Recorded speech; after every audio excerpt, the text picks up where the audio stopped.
Welcome to the Family Builders Podcast. No matter what our family dynamic is, we can all use some help from time to time. Our hope and prayer is that this podcast is a help and a blessing to you each and every week. And now our host, Pastor David Moore, and co-host, Pastor A.J. Harold. Hello, fellow builders. Welcome to this week's episode of the Family Builders Podcast. This is your host, Pastor David Moore from Lakeview Baptist Church in Newcastle, Oklahoma. And sadly, today we do not have our co-host joining us. That's right, in the palatial Crystal Studios high atop the Hollywood Hills, the lights are dimmed, the microphones are silent. Pastor Harold is unfortunately under the weather this week, and he has a lot of things going. They just got back from a very long trip, 2, 3, 4, 5 weeks, I think they were gone all together, and 2 revival services. And so I'm not surprised that a man of his age had his illnesses catch up with him. But we'll be praying for Brother Harold to be well and be back with us next week. But meanwhile, you'll have to just muddle through this week with some thoughts that I have that I would like to share with our listening audience. First, we got a couple of things to deal with. Number one, of course, is our sponsor. Our sponsor is Midwest Christian Academy. Midwest Christian Academy is a full-service, fully accredited homeschool organization. They provide everything from the diagnostic testing to identify learning gaps for your student, all the way up to academic projections for graduation, full transcripts, and upon completion of schoolwork, an accredited high school diploma. Go to MidwestChristianAcademy.com to see how they can help you and your family with your homeschool needs. Use the code BUILDERS in the referral line, receive a 50% discount on your first year's registration fee. Do good by your students and get them a Christian education. Do great by your students and enroll them in Midwest Christian Academy. All right, well, I want to get right to our topic for this week. It's something I've been thinking about for quite a while, and I actually was going to discuss some of these things with Brother Harold, but it has to do with, and I'm going to take a lot of wisdom from things that my dad used to say to me growing up. But before I get to that aspect of it, let me tell you, I was thinking about how to help a family get through an extremely difficult situation. Because listen, as hard as we try, sometimes terrible things happen in our lives, and we have tragedies that we have to face, whether it's the death of a loved one or a great loss, maybe even just something that to an adult would seem not that big of a deal, but to a kid would be terrible, something like the loss of a pet. There's tragedies in life, and we have to help our families get through those tragedies. And so I was thinking about, how to help families. And sometimes it's not even a tragedy. Sometimes it's just an unpleasant circumstance. I remember my oldest son, when he was about 5 years old or so, he had to have his tonsils removed. And I was at the hospital with him. And I don't remember where my wife was there for some time, but for some reason, as they're about to come and get my son to take his tonsils out, she was out of the room for something. And the nurses came in. They said, "Okay, we're going to get ready to go." And then they walked back out. And he was trying to be a brave man for his dad, but he looked at me very somberly, and his eyes filled with tears. And he said, "Dad, I don't want to go through this." And I'm telling you, as a parent, man, that just tore at my heart. I wanted to grab him up off that bed like a football and run out through the defensive line of all the nurses waiting to take him. But the thing was, he needed to go through that. So I just said, "Son, listen, this isn't going to be fun. I'm not going to pretend like everything's fine. But I want you to know that I wouldn't have you go through this if I didn't think it was best for you." And boy, can I just tell you, listeners, family builders, sometimes we have to go through things in life that are just, we do not want to go through it. But our Heavenly Father knows what's best for us. Sometimes he knows that we have to go through the unpleasant thing we're going through in order to grow spiritually. Sometimes he knows that our passing through this tempestuous time will help another person to be able to go through whatever he has for their life. And so there's different reasons, and we're wrong, frankly, to try and say, well, I think I'm going through this because of this. You know what? It doesn't matter why we're going through this. Job fell prey to that same thing in the Bible, but the fact is, it doesn't matter why we're going through something. Once we've discerned, okay, am I being chastened for something? Am I being judged for something? If not, then okay, there's something in my life that God is doing in this unpleasant circumstance, and I just have to get through it. You know, the psalmist in Psalm 23 says, yea, though I walk through the valley of the shadow of death. I really believe that the psalmist was some of us, that psalm would read, if I get to the valley of the shadow of death and I have to go through it, I think something's wrong because I never want to go through the valley of the shadow of death. Well, of course, nobody wants to go through the valley, but the psalmist was saying, when I go through the valley of the shadow of death, I will fear no evil, for thou art with me. And I guess that's really the point of this entire podcast today. Whether you are going through a time in building your family when everything is going great, you got enough money, the kids are healthy, your marriage is fantastic, you're working in church, you're active, everything's going wonderful, or if you feel like literally every single aspect of your life is upside down and inside out, let me tell you, you need to fear no evil, for God is with you if you're building your family for the Lord. So let's get down to some wise things my dad said to me when I was growing up that I have realized as a family builder, they are very, very applicable. And the first one is this: don't let your highs get too high, and don't let your lows get too low. And the idea here is you have to keep yourself on an even keel. Now, if you've ever been on a boat, you understand that when I say something is on an even keel, that means it's not rocking violently side to side. My wife works for an airline, and so we're occasionally able to travel internationally for without having to pay for the flights. And that's the only way we can travel internationally. But last year we got the opportunity to go to beautiful Venice, Italy. And if you know anything about Venice, Italy, you know it's the city on literally built on water. It does not have streets. It has canals, waterways, and people commute around on boats, and the taxi services are boats, and the only way you can get around throughout the city is by boat. And so we were on a couple of those boats, and I mean, those guys have been driving boats on those canals. Their fathers did, their grandfathers did, their great grandfathers did. I mean, their family's been driving those boats on those canals for generations, and so they know exactly how to drive those boats. But sometimes, boy, it felt like the way that boat was rocking side to side, like we were going to flip over and get cast into the bottom of the water because it just be rocking back and forth. And other times, man, that water would be so still, it would feel like you were just gliding across the surface.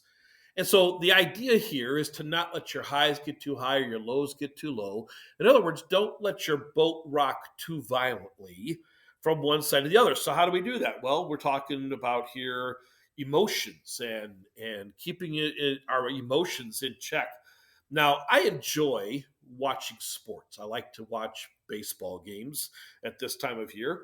And I have a favorite team. The Chicago Cubs have been my favorite team since I was a little kid.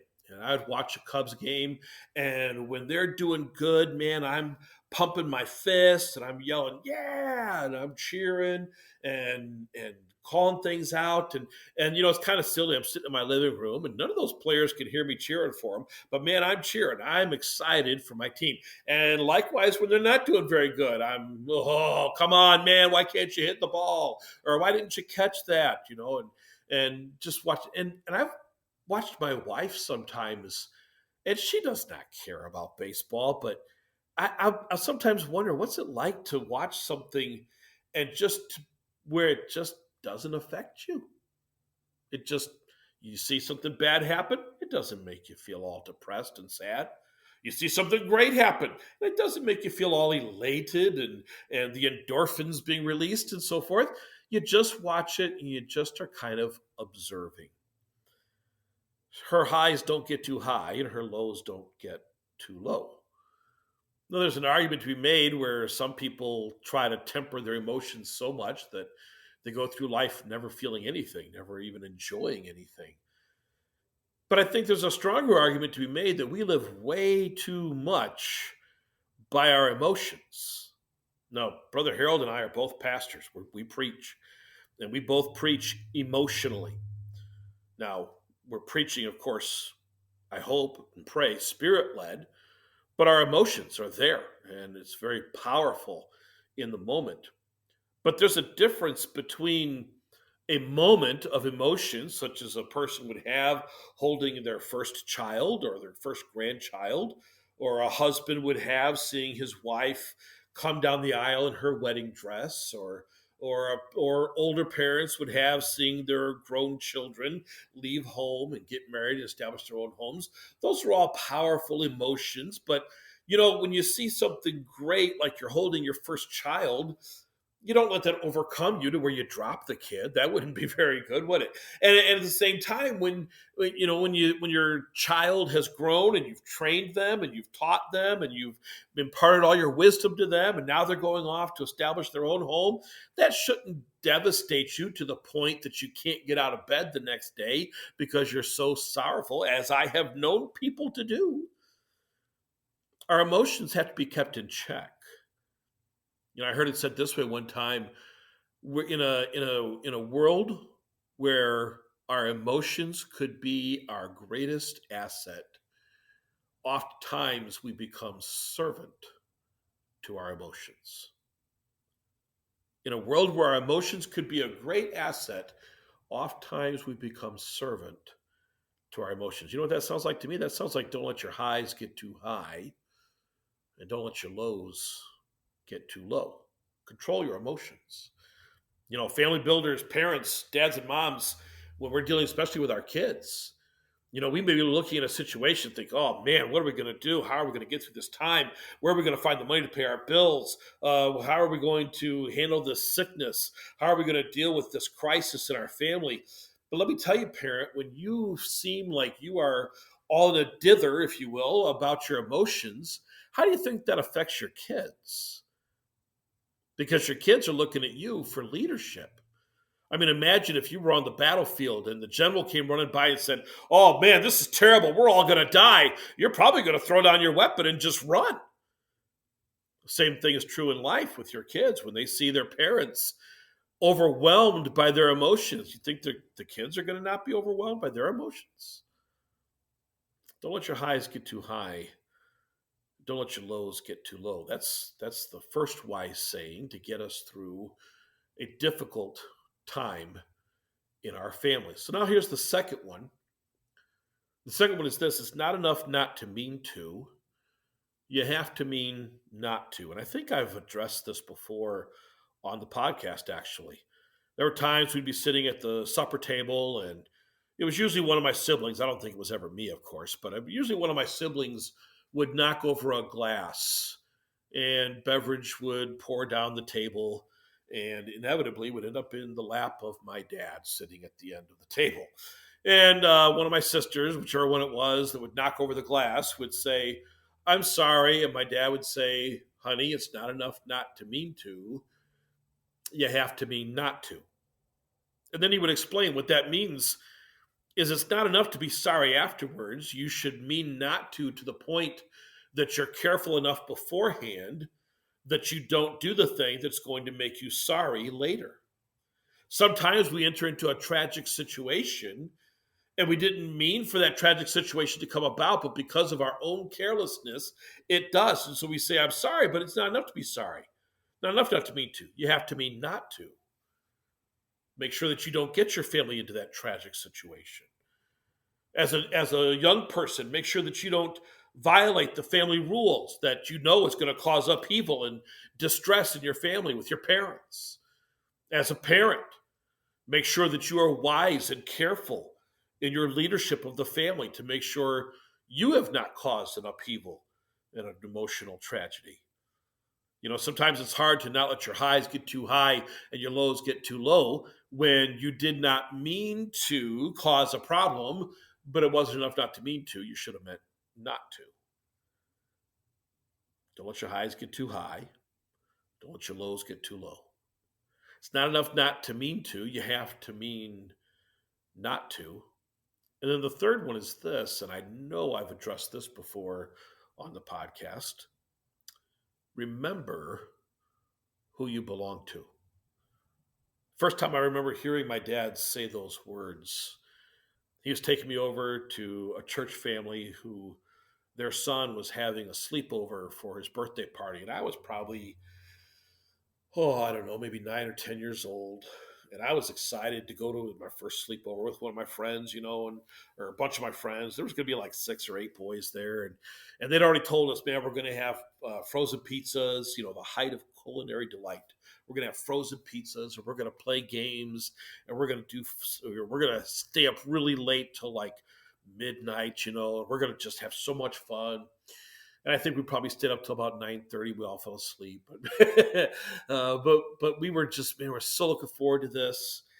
And my dad drove me to these people's house, and I remember sitting in the car or in the house in my house as my parents discussed whether or not to allow me to go to attend this. And they finally decided, yes, we'll let him go. And I was so excited. We got to the house to drop me off, and I get ready to get out and go in and see all my friends. And I hear my dad say, "Son, remember who you belong to." And boy, all the fun, it was gone just like that. Because what he was saying is, son, remember, everything you do is going to reflect on your dad and your mom. My dad was the pastor. My mom was the pastor's wife. Everything I did was going to reflect on them, not just as people, but in the ministry. In a bigger sense, I realized over the years, when my dad would say, remember who you belong to, it wasn't just belonging to my parents, but it was belonging to the Lord. It's a good idea to remember who you belong to. Sometimes in the midst of tragedy, in the midst of a crisis, if we will just cling to these principles, don't let your highs get too high, don't let your lows get too low. It's not enough not to mean to, but you have to mean not to. And then this one, remember who you belong to. So in the midst of everything else, when you're going through this tragedy, you're leading your family through this difficult time, you could just say, we belong to the King of Kings. And so we're going to conduct ourselves accordingly. Maybe we've been abused and misused and taken advantage of. Remember who you belong to. Maybe we're in a time that most families would be sent reeling and rocking because of the depths of the tragedy. Remember who you belong to. These wise sayings from my father will help you to build a solid family. I hope this has been a blessing to each of you listeners today. I hope it helps. I pray you don't have to go through a tough time, but when you do, if you do, remember these things. It's not enough not to mean to. You have to mean not to. Remember who you belong to. Don't let your highs get too high. Don't let your lows get too low. That's all the time we have for this week. I don't have Brother Harold here to help me talk, and so it's a little shorter this time, but Lord willing, he'll be back next week for our next episode. I do want to remind you here at the end, however, we're coming up on our second anniversary of the Family Builders podcast. We're so excited.